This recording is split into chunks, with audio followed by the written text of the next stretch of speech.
Olá, boa tarde a todos. Obrigada mais uma vez por estarem presentes e por estarem connosco nesta mais uma terça-feira para os nossos diálogos imediatos.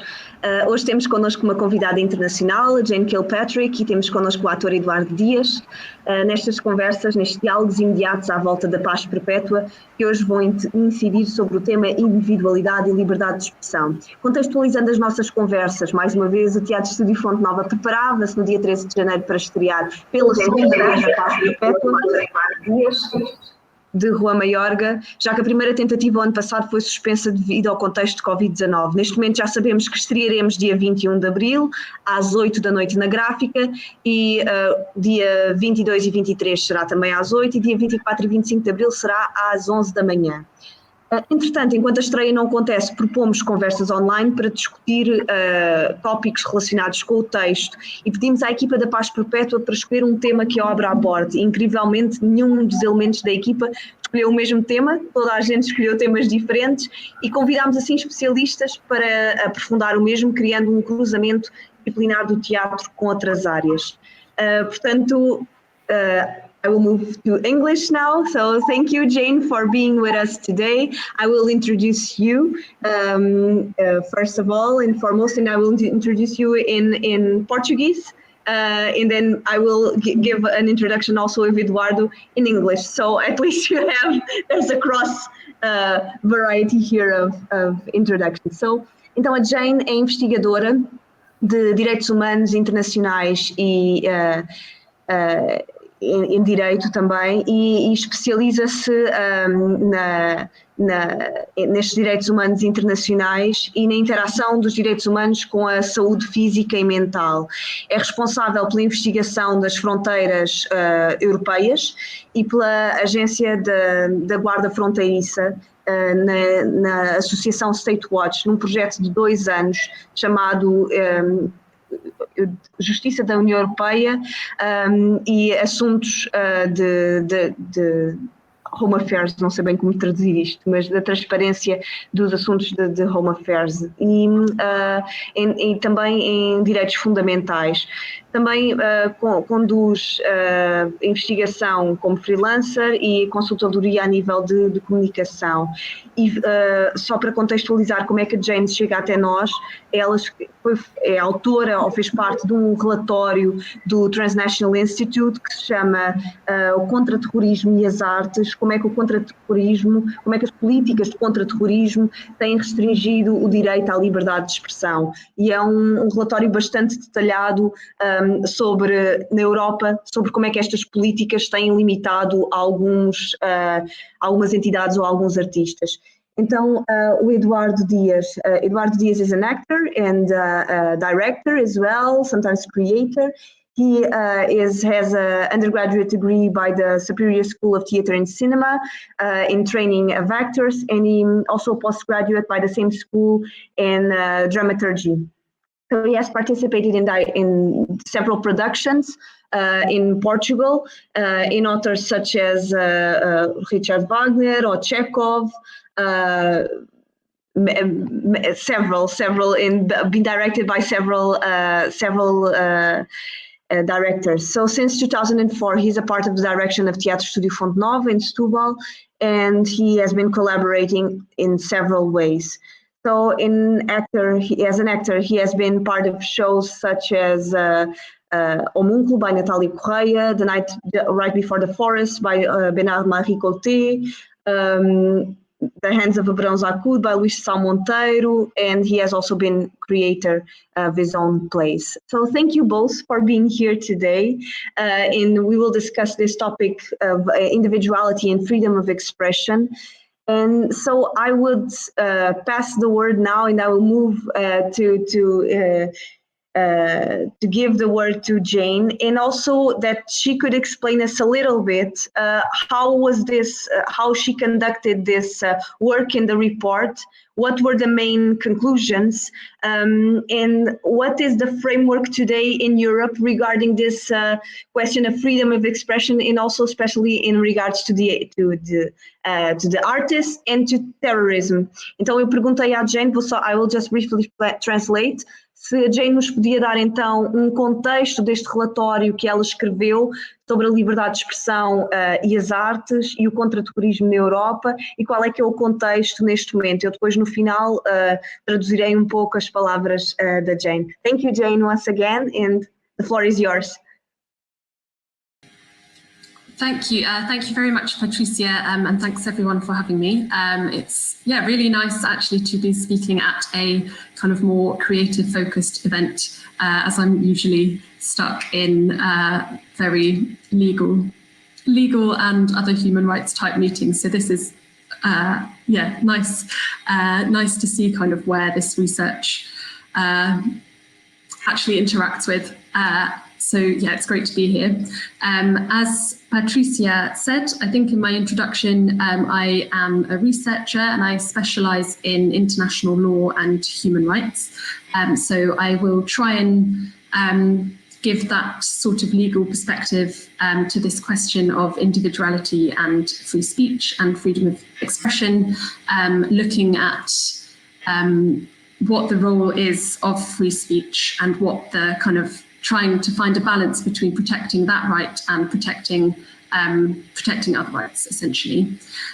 So I did manage to have a brief conversation with Eduardo before we came on live, which was great to quickly discuss Perpetual Peace or Paz Perpétua, and kind of how the play interacts with this idea of individuality. So based on that conversation, I am going to try and tailor this presentation to those ideas of like who is allowed to say certain things, does like the different social costs for different groups of people for speaking what is seen to be out of line, and also like the trends internationally of kind of where restrictions to free speech, especially in terms of counter-terrorism, are heading.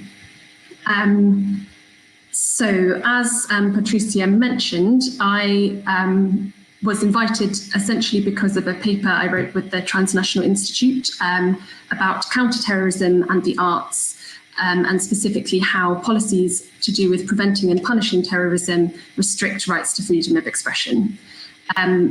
So based on the outline of that report, I've just remembered I should time myself to make sure I don't go too long.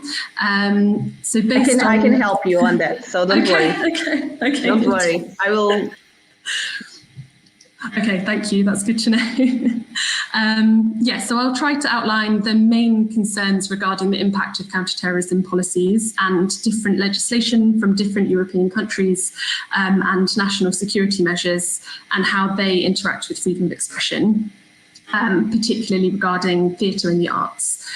So broadly, that would cover human rights and or human rights concepts and international legal concepts of what freedom of expression is and why it's important, and then also counterterrorism and how the two interact. The way that certain restrictions have been applied in various countries in Europe and how those are seen in international and European law. The report went into certain national examples of law from Turkey, France, Spain, and the UK. And I think today it's probably most relevant to talk briefly about Spain, where I focused mainly on the criminalisation of expression on social media, and then also on a case in the UK regarding pieces of theatre that dealt with radical Islam or the radicalisation of young people, and who it looks like is allowed to put on those productions or productions that are seen as controversial.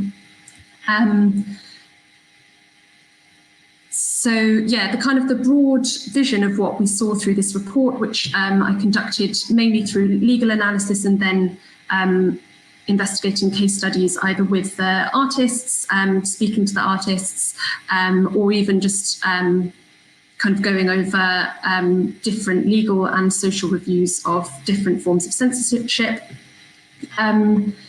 What we found were that restrictions on what people can say publicly are becoming more and more broad in terms of definitions of incitement to terrorism, incitement to terrorism or justification of terrorism is becoming more and more common in a lot of international laws and European national laws. But there's not a great deal of specifics offered about what incitement means, and it's not always clear based on what someone is writing or producing that would be considered incitement or not. There's also been a trend towards higher sentencing and fines for online communications. And this is particularly true of France and Spain. And this affects more and more is affecting children. I think in Spain in 2019, up to 1/3 of cases were about children or what children have written online. So the main concerns that we identified in this report were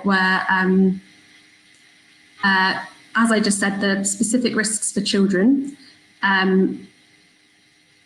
the application of counterterrorism laws actually happening like long before any law enforcement was involved, and that relates to either Arts Council funding being cancelled because of fears of controversy.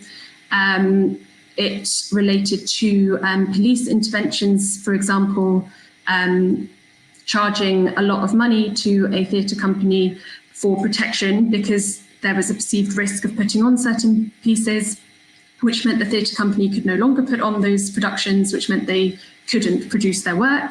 And then that leading to an increased trend in self-censorship and therefore to polarization, which I hope will link in quite well to this theme of individuality and who is allowed to express themselves.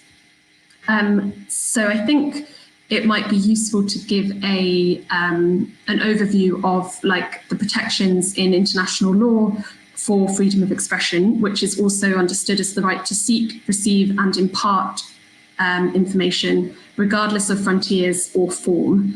So that means it can be an image, a tweet, a play, a song, a question. It shouldn't matter what form an expression takes. There should be freedom of expression. And this is because both it has an individual component that a person should be able to inform themselves, should be able to grow, should be able to interact, to have that capacity to change and to be recognised and to recognise others. So that is like the individual basis of this right to freedom of expression, and the collective basis is that it's seen as the foundation of participatory democracy. So this act of asking questions should in theory lead to a more informed society who can then make the best decisions for themselves. So that's the sort of the theory behind it. But I think it's also easy to see where limits to freedom of expression also seem to be contributing to a trend of damaging or of threatening democracy. However, having said all that, free speech or freedom of expression is not an absolute right. In international legal theory or in the like legislation like the Declaration of Human Rights, the International Covenant of Civil and Political Rights, the European Convention of Human Rights, free speech or freedom of expression is not an absolute right in any of them. There are very specific and comprehensive limits to that right. And that is in order to protect the rights of others. So for example, hate speech is not allowed. That's not lawful, and that can be speech or expression that encourages and incites violence against specific groups.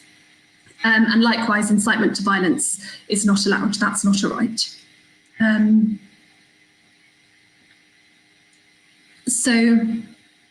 that's, because states also have a duty to protect their citizens from violence.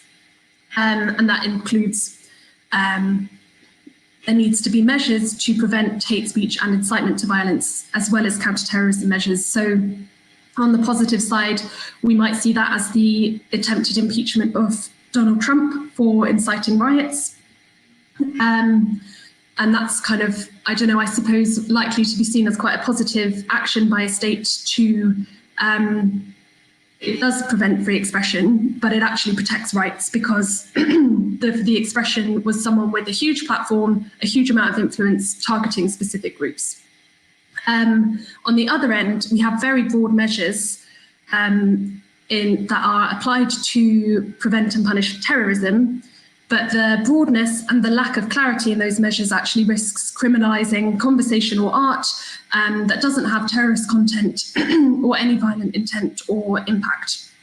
So those are the two kind of where we're balancing free speech, freedom of expression, and counterterrorism and protection of citizens.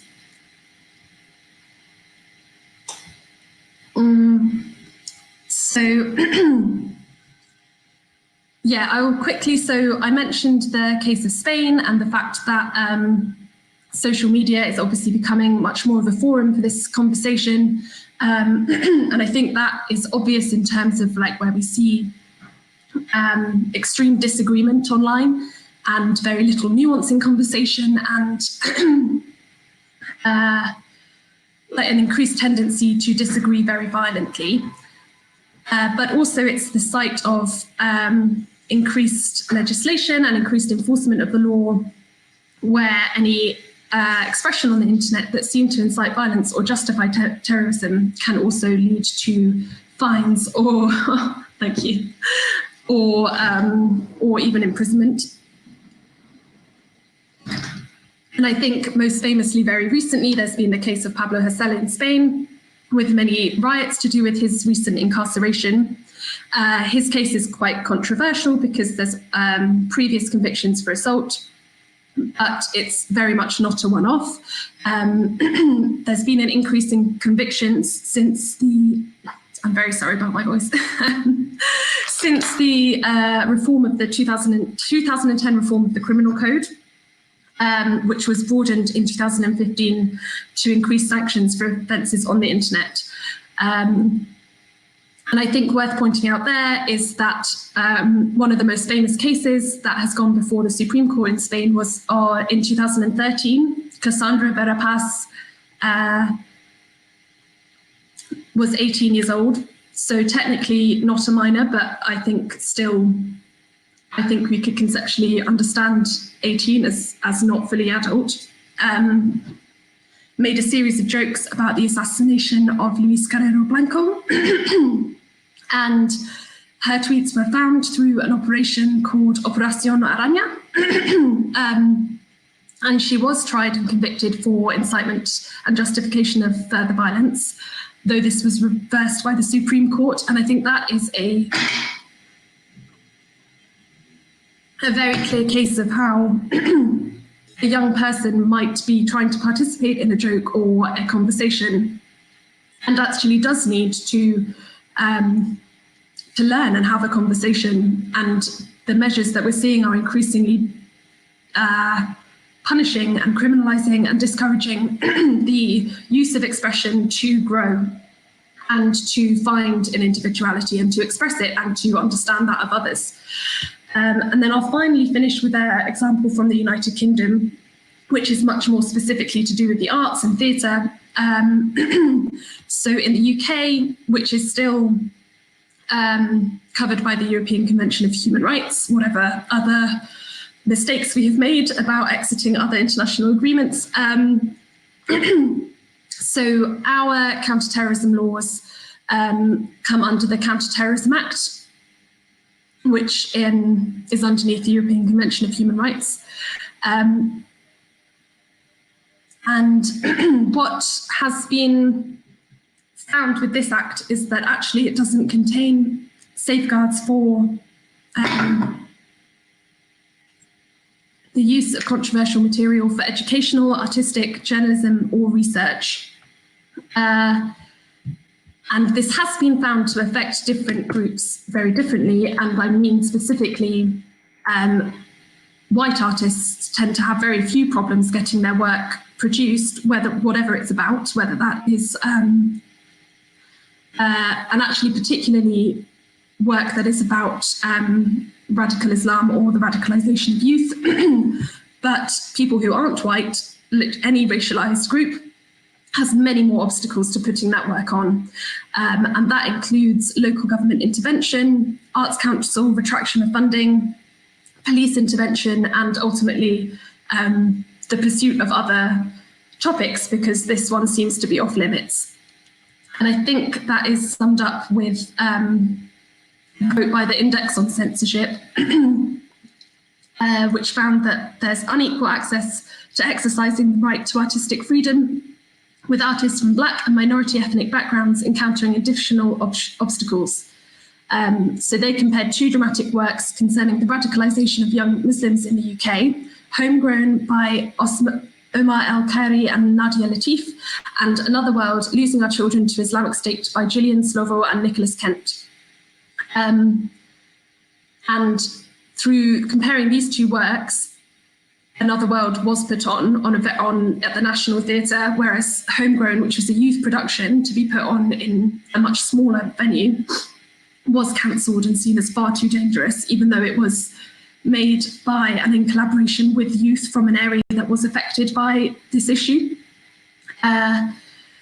So I think I would probably conclude, and I'd gladly go into a bit more detail about that case, and also about how these rules seem to have developed. Especially there's a regulation being debated at the moment in the European Parliament about the prevention of dissemination of terrorist content online. But for now, I'd say the main risks that as I understand it, are for the freedom of expression or free speech as a tool for young people to grow and become part of a democratic society. And then also how it increasingly restrictions in the name of counterterrorism increasingly alienate certain individuals, and those individuals are rarely, are almost, or very commonly from groups that are already marginalised. And I think I'll leave it there and try and give my voice a rest. But I'm very looking forward to discussion and questions after Eduardo gives his intervention. Okay, it happens. It seems like when we are going to talk, it's when our problems of throat. So just breathe now and drink a little water. Então, I will translate briefly what you said, main points, I guess. Então, a Jane deu-nos aqui uma referência, ou fez-nos aqui um sumário dos principais pontos deste relatório que ela trabalhou, do Transnational Institute, e que podem encontrar online. Ele está disponível, mas pronto, ela trabalhou muito qual é que é o papel da liberdade de expressão, e isto foi aquilo que o Eduardo também trouxe nesta proposta, e quem é que pode dizer certas coisas, padrões para as restrições da liberdade de expressão. Então, ela falou um bocadinho quais é que são as maiores preocupações e quais é que são as medidas e legislação relacionada com o teatro e as artes. Portanto, esta relação aqui dos direitos humanos e conceitos legais, e o que é a liberdade de expressão e contra-terrorismo, e em particular como é que estas restrições têm sido aplicadas na União Europeia. Ela trabalhou em particular países como a Turquia, a Espanha e o Reino Unido. E, em particular, ela deu aqui alguns exemplos espanhóis, em que o foco tem sido muito a nível de controle pelas redes sociais. E também, a nível de peças de teatro, a nível do controlo, tem-se visto muito peças que lidam com a radicalização do Islão, que têm trazido alguma controvérsia e polémica.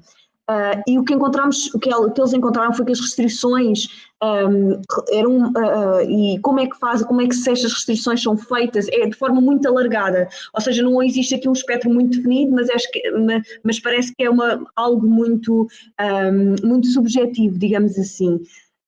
Pronto, e não há muita especificidade se aquilo em particular é incitar ao terrorismo ou não.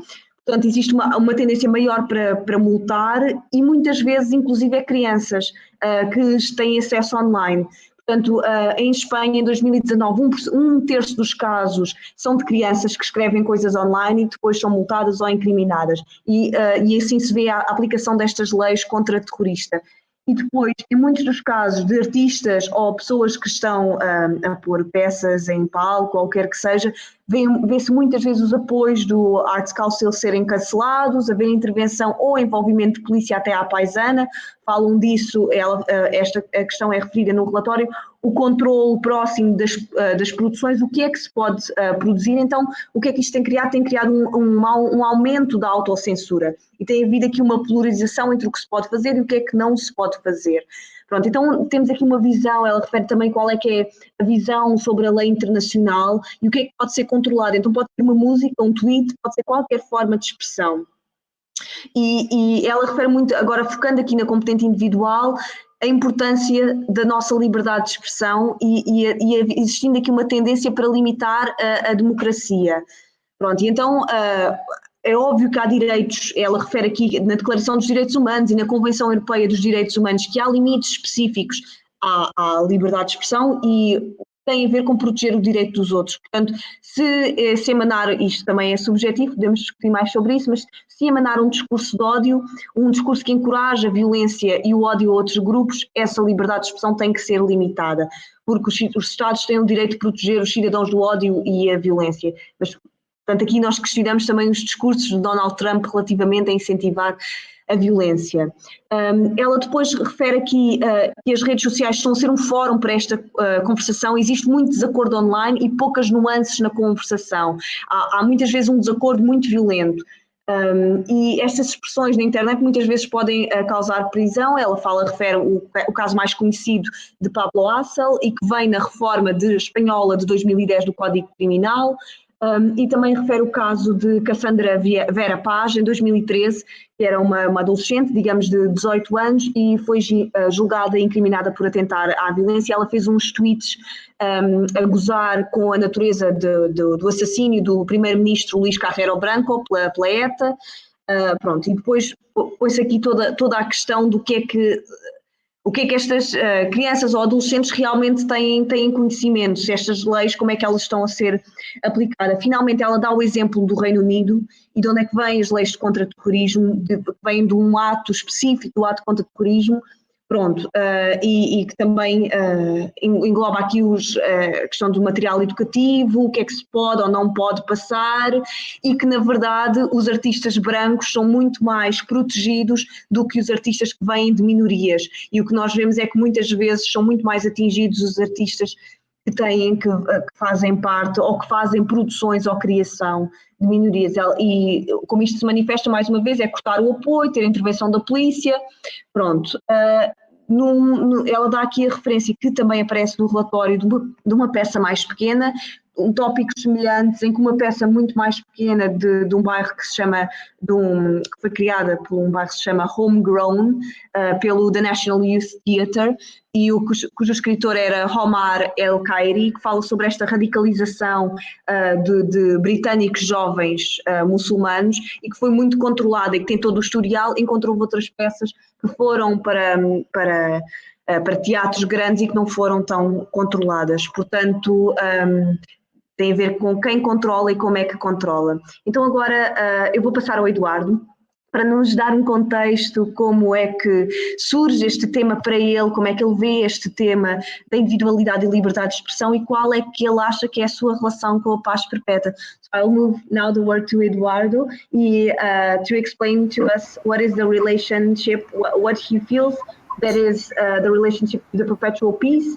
and also why he proposed this theme. E quem estiver a ver, sinta-se à vontade de fazer questões e perguntas. Obrigada. Em primeiro lugar, and first and foremost, I'll speak in English so Jane can understand more directly. You'll keep translating, Patricia, I hope, a bit. I can also do some translation. Thank you, Jane, just out of the bat for being here.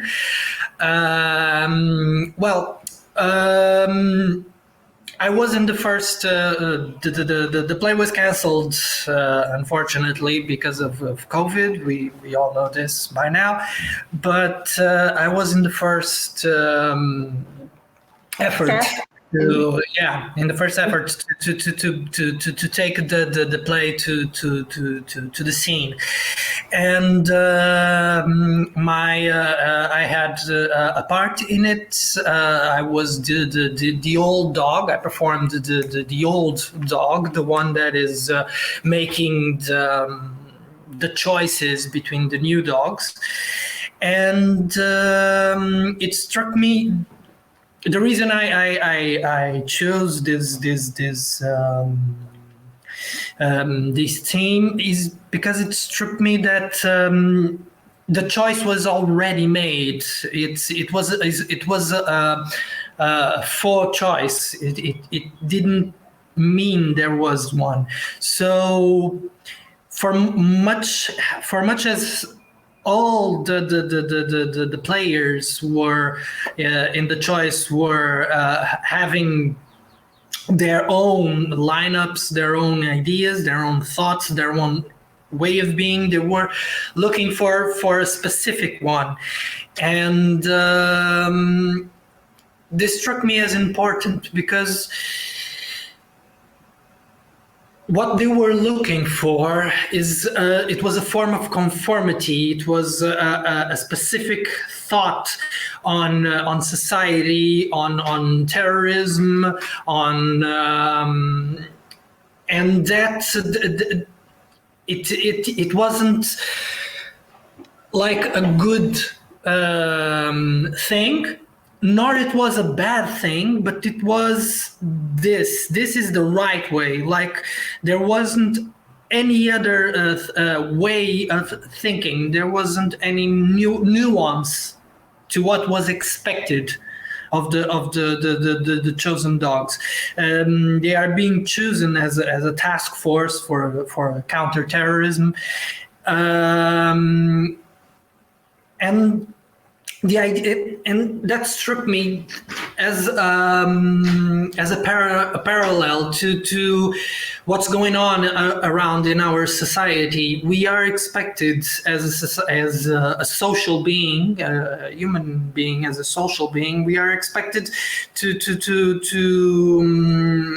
perform certain tasks, to behave in a certain way, to conduct ourselves in a certain manner, and any deviation from that, it's not very well seen, well thought of. And that's a cut to our individualism, to our individual self. It's not that we have to be selfish about it, but we are individuals and we have the right to self-affirmation, you know, and that conflicts with the social norms and what it's needed. And I see around me that the more we try to dismantle these norms, the more we try to say, no, hey, we are individuals. We understand we live in a society. We want to live in a society, but we have to see that everyone is a little bit different and there is room for everybody. The more we try to do this, the more we have a counter force stifling and saying, no, this is the norms and you have to conform to it. And those norms, and the real perverted side of this is that I see that most of these movements that have been trying to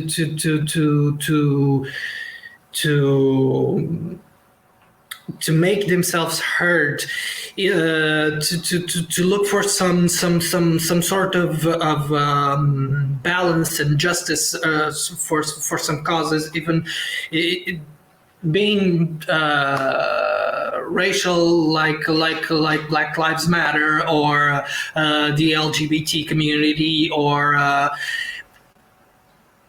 they have been trying to use the right to free speech to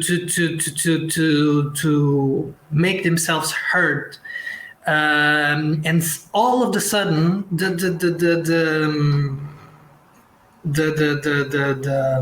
narrative is switched.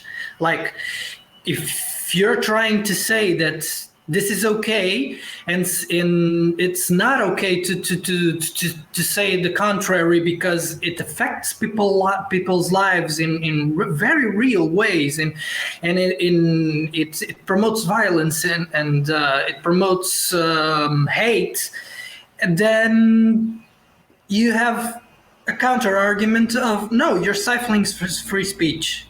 You're the ones doing it, because now we can't speak and we can't say our minds, and this is really dangerous, I believe. This flipping of the narrative, this flipping of the right of free speech, and it kind of makes me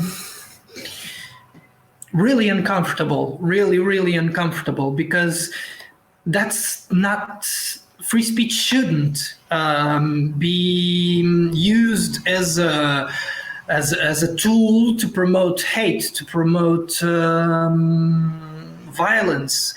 And I know that terrorism is a very real threat, and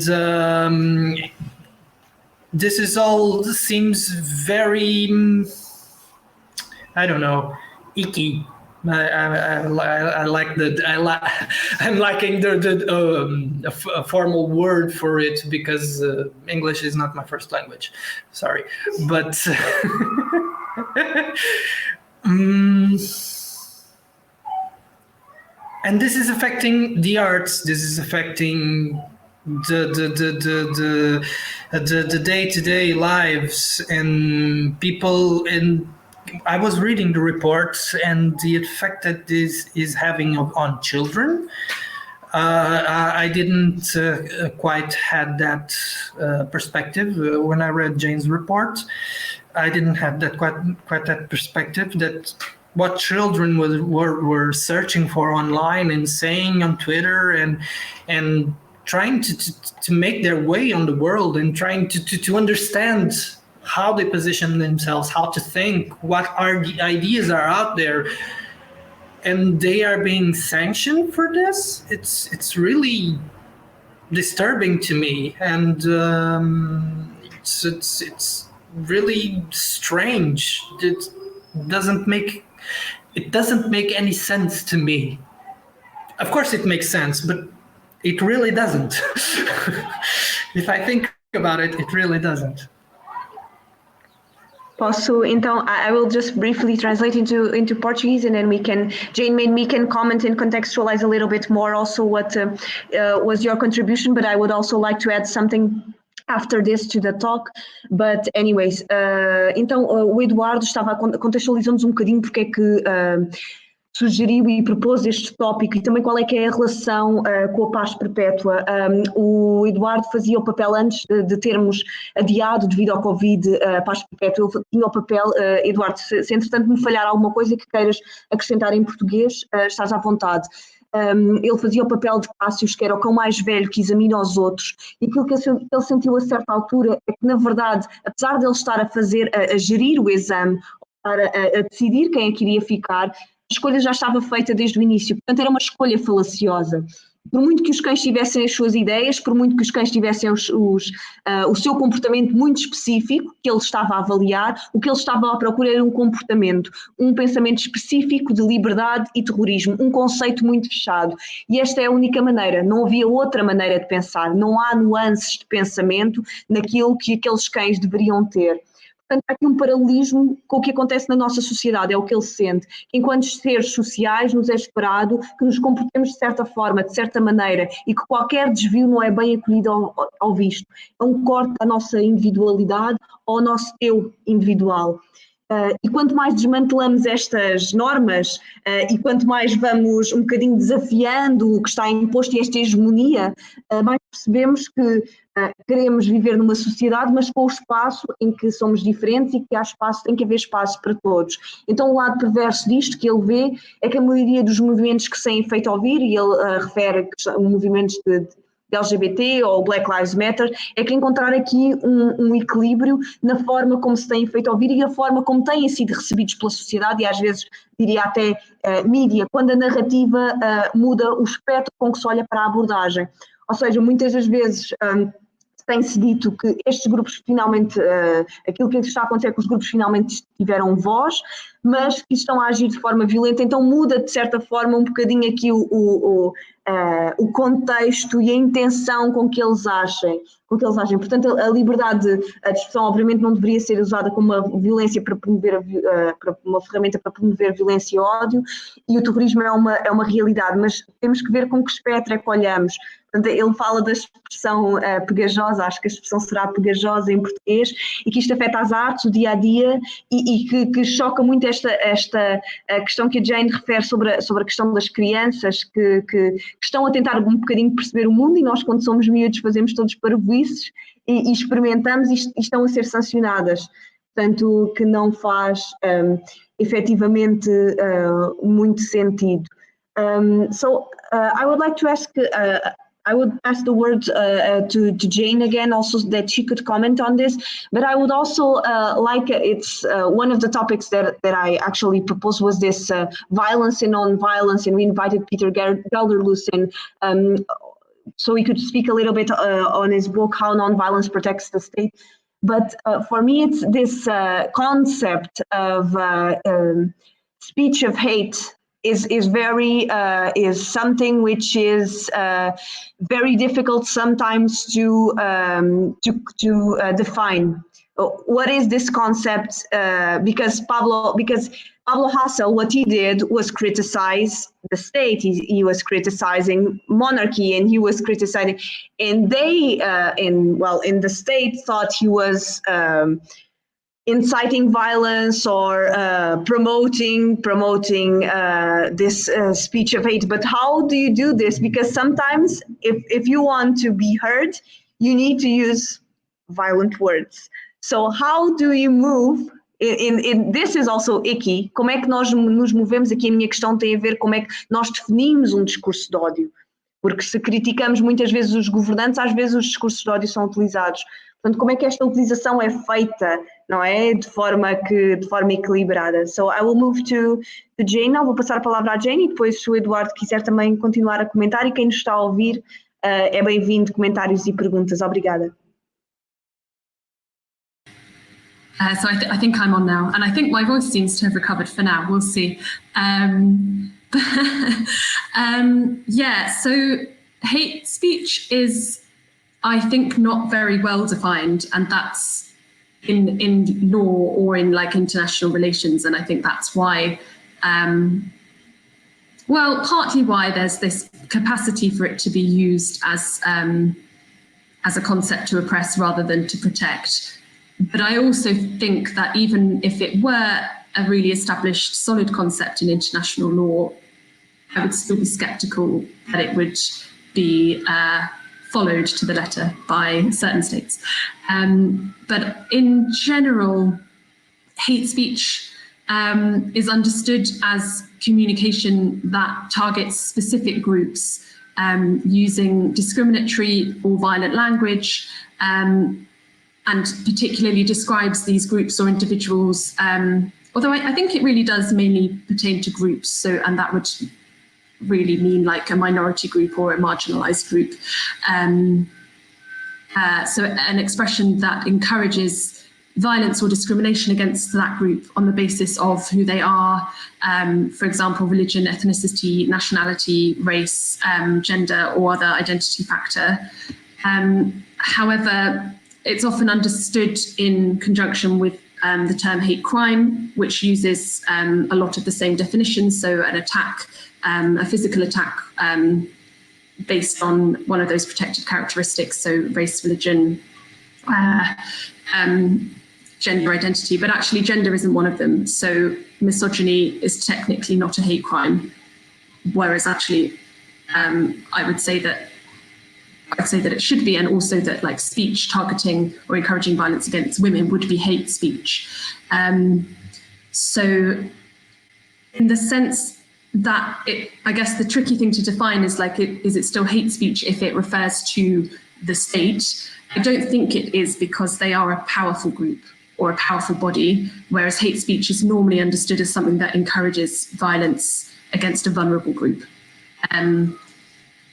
So the incitement to violence is a very central part of that, but it should be, in law, it needs to be linked directly to an occurrence of violence. So usually you would only get a like a judgment of something being hate speech if it's clearly linked to an attack or an incident that actually happened.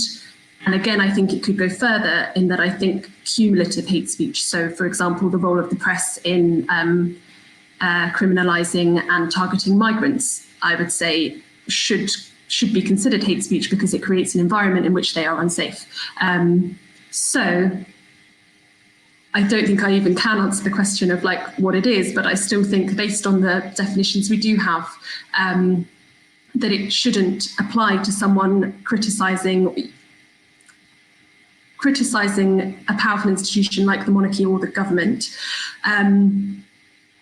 Obviously, if it contains detailed plans of how to carry out an attack, that's different, but that's like the intention and the clear link to an attack that might take place. And it should also take into account the platform of that person, which is why it's more dangerous for Donald Trump to insult or to use pejorative language about certain groups than it would be for an individual without a public platform to do so.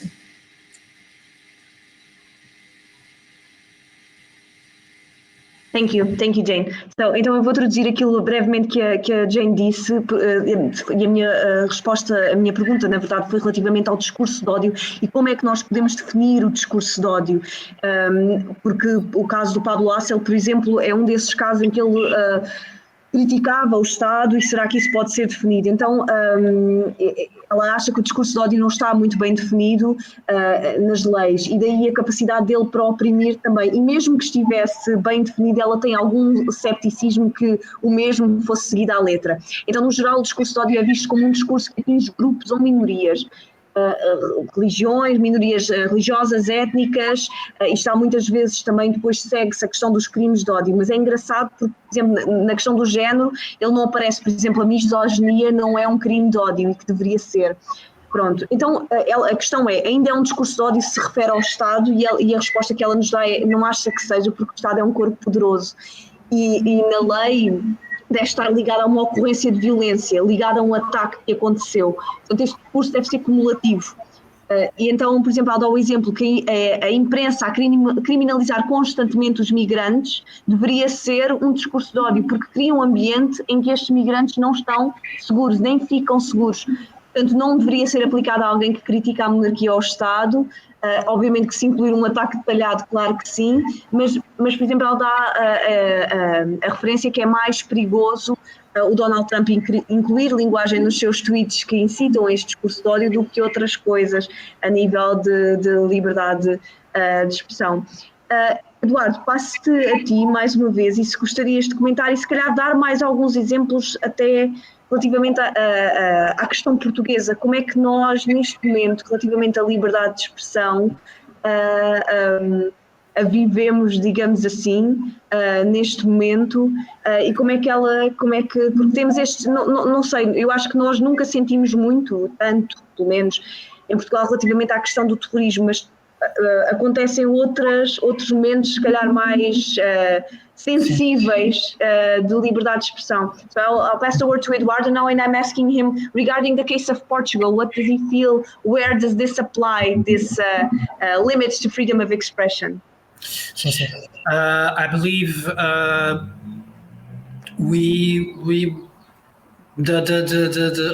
the whole terrorism wave of security policy that was that permeated most of Europe and the US didn't really affect us. It's kind of glossed over Portugal, though there are some things, but it's more airport security than anything else. We didn't feel, but most of that. But I believe that's also a problem with Portugal. We tend to gloss over the subject. The subject is like the storm is coming, and the sky clears out around Portugal and then engulfs Spain and goes on to the rest of the Europe, like it's coming from the Atlantic. that's like a metaphor, but not really. But the thing is, not really. The problems are still here. what I feel, it's like we tend to not to look at them real hard enough, you know.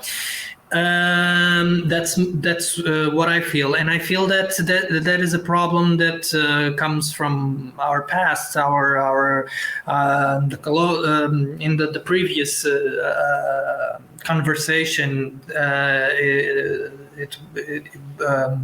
This was an issue that was brought up, and I think it's something like that it's something of our colonial past and our and the dictatorship that still has repercussions that are socially and psychologically ingrained in people, that we tend not to make a fuss about things, you know. But it's still here, and it starts to boil over because we're not apart from the rest of the world, and the problems that are felt around the world are felt here. And to come to the question of the some examples of those limitations. What I feel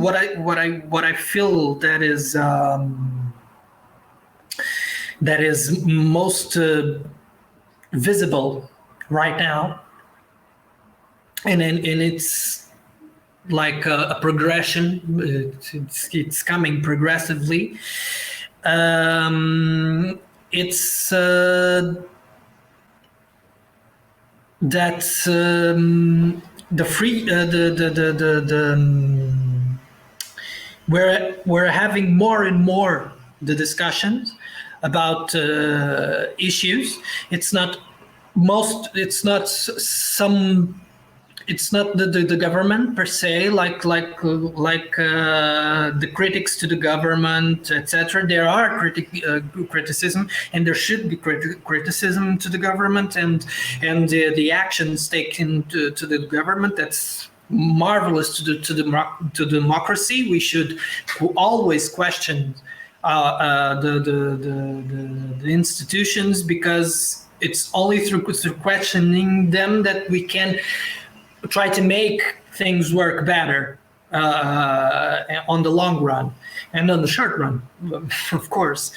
But those the real issues are I believe, are those issues that are pointing and to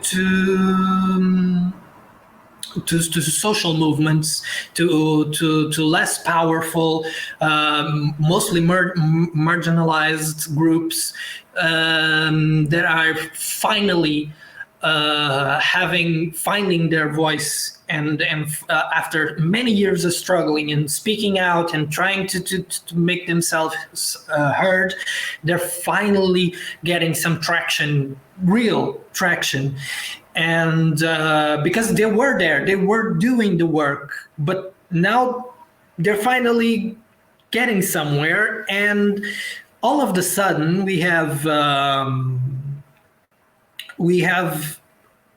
hate speech in the media, and that's Jane. You talked about the definition of hate speech and how it's not really well defined, and how we should work towards that. Well, I was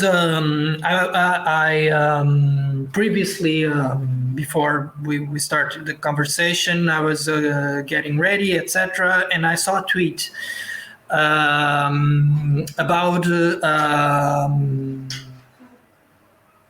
an article that was published yesterday on a very distinguished online newspaper, Portuguese online newspaper called Observador,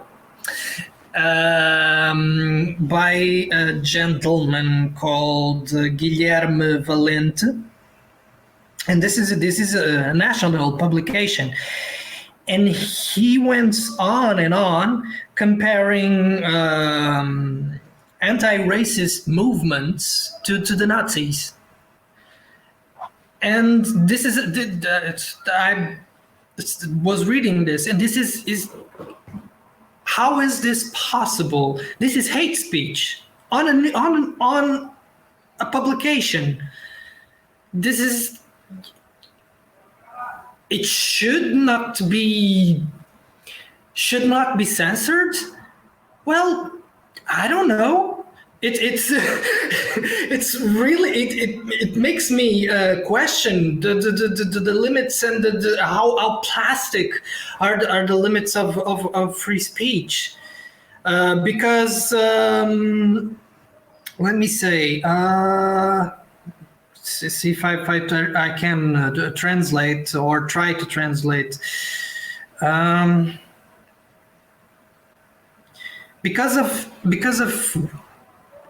Because if white people are racist, if by irrevocable condition everybody is racist, even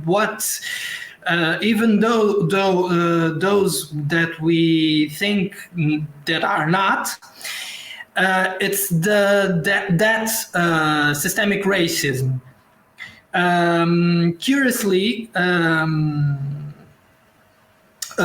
theorized by white female ideologists. Then only when all whites are eliminated, there will be no more racism.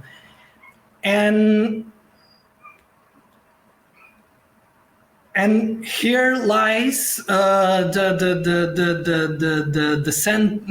center of the thesis, that the idea that it was the essential idea of the project and the works of Nazism. Try to replace white people for Jews, racism for universal infection, and blacks for Aryans. This is perverted. This is really perverted. How is this possible? Obrigada, Eduardo. Nós estamos a terminar, estamos a bater agora nas 5. We are almost finishing. I think we are hitting 5, so I will briefly translate what Eduardo said, but I think we will move on to finishing remarks that both of you might have. Então, relativamente à questão que foi feita ao Eduardo, e Eduardo, mais uma vez, se falhar alguma coisa, por favor, diz. Acho que este último parágrafo que tu leste, se ele estiver em português, então se calhar é mais fácil, em vez de eu estar a traduzir, que tu o leias, mas basicamente o Eduardo no final deu aqui um exemplo de imprensa nacional, de um jornal, do discurso de ódio numa publicação online, do jornal Observador, em que comparava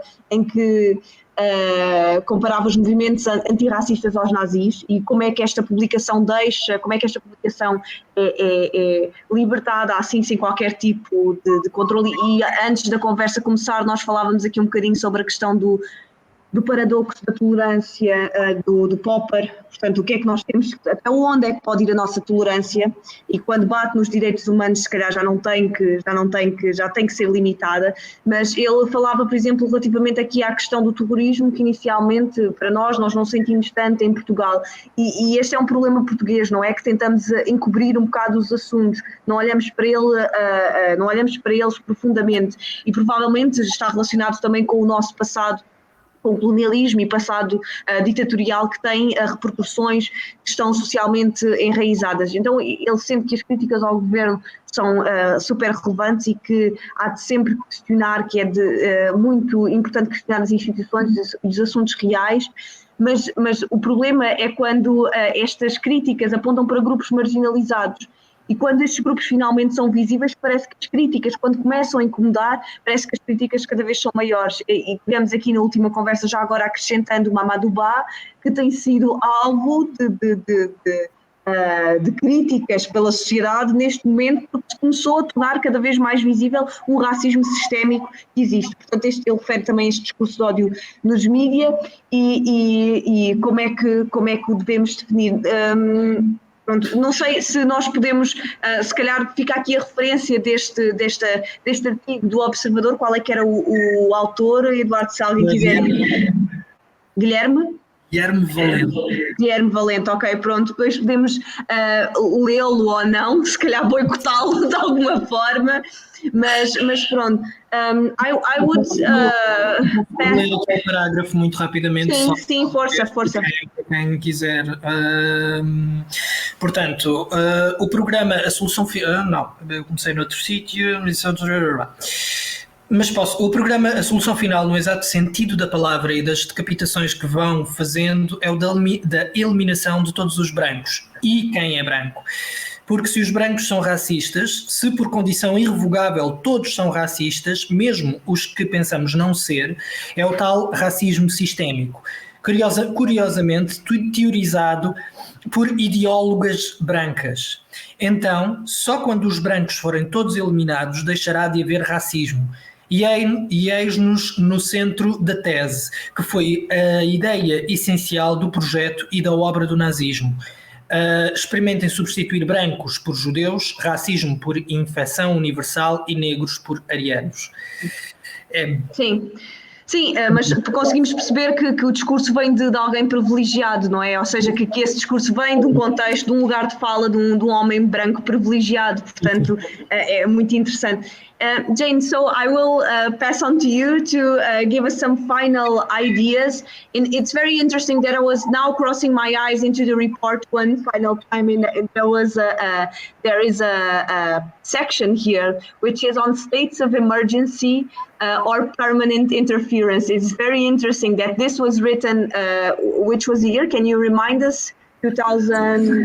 Yeah, it was published last July, but it was actually written in 2019. Exactly. So it didn't consider the states of emergency since COVID-19. Yeah. So it's very interesting how also in terms of freedom of expression, and we could open another umbrella here, but how COVID and this context of the pandemics also opened here some limitations in terms of what we could say or not in especially obviously still on social media. Há um último parágrafo aqui do relatório, um dos parágrafos sobre os estados de emergência, isto foi escrito antes do Covid. É interessante porque poderíamos abrir aqui outro capítulo na nossa conversa sobre também como é que o Covid pode ter, qual é que é a relação entre a liberdade de expressão e a individualidade neste contexto de pandemia. Então vou passar à Jane para últimos comentários. Thank you, Jane. If you want to give us some last words or reflections, and thank you once again for your presence and availability. Well, thank you very much. It's been such an interesting conversation, and yeah, even just until the last minute thinking about states of emergency. The Transnational Institute did actually publish a later paper just about states of emergency using France as an example, and how France has introduced various clauses that have made permanent a state of emergency that was enacted in 2015. And then the COVID impacts on freedom of expression also kind of bring up this confusion of protection from harmful expression, for example, like the dissemination of information that is wrong about vaccines or about safety in certain areas if you're not safe, but has also seen a negative impact as well.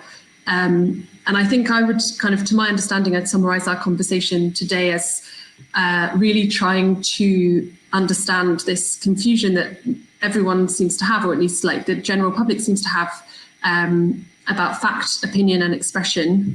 And as part of kind of my research and policy role, I recently attended some training about communications for advocacy campaigns, where we were told many times that people tend to stick to their values, and you can convince someone by wording things around their values, but you'll never convince them that a fact is wrong if the fact supports their values. And I think it was very telling that no one really thought to question that. It seemed very intuitive that like facts don't really go very far if you haven't identified and really lock in with what a person values.